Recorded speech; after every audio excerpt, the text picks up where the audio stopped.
Hello, good evening. Welcome to ITV News. This is Calendar with Katy Rickitt and David Hurst. Here are tonight's main stories.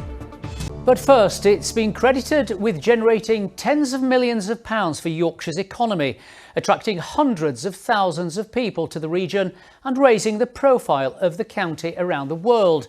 But there are questions tonight about whether we've seen the last of the Tour de Yorkshire.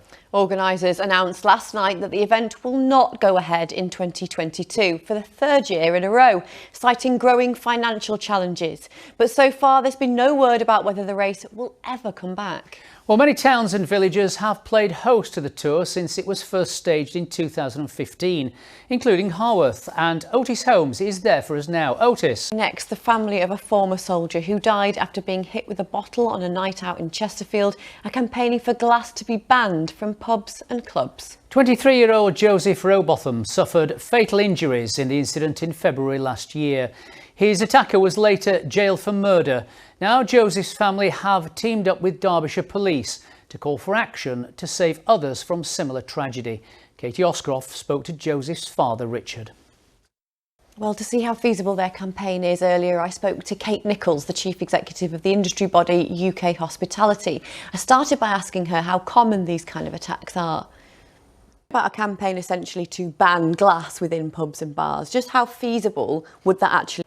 It's estimated that up to a third of adults have had to cut down on things like toothbrushes or shampoo due to budgets being squeezed. At one food bank in Leeds, volunteers said that in some cases people are struggling so badly that rather than using shower gel or soap, they're resorting to using washing up liquid to clean themselves.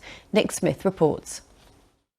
Still to come, we'll have all the sport, including more medal glory at the Paralympics and...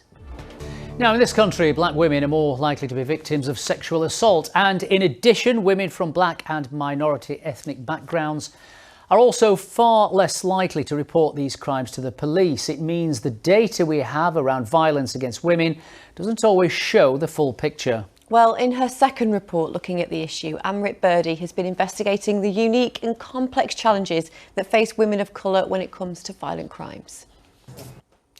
Well, the ITV Evening News continues at 6:30. Here's a look at what's happening with Mary Nightingale. Mary, thank you very much. And now here's the sport.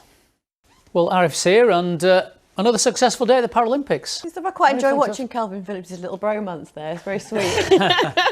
Well deserved though, wasn't it? Yeah, great stuff. Yeah. And anyway, we've still got a bit more sport, Arif, because of course we had our top story today is about the Tour de Yorkshire being cancelled. And of course it's got a lot of you talking. We'll start off with some of our Facebook comments. You go first, David. Yeah, this is from Mark Harrison. I don't think cancelling this is good news.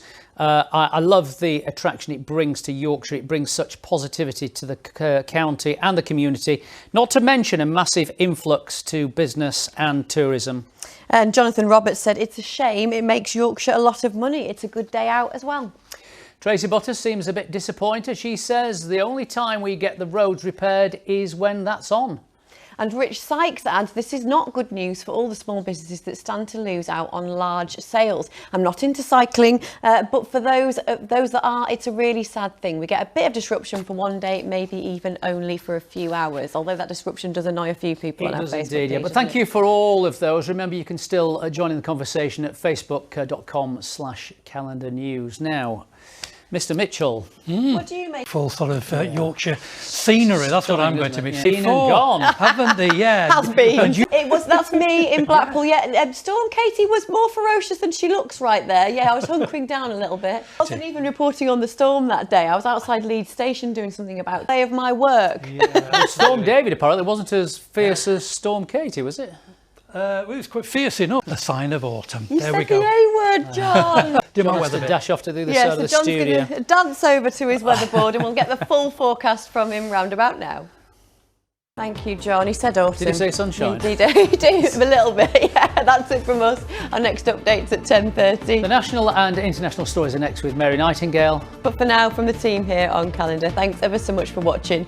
And we'll see you again tomorrow. You'll see him later. Bye-bye.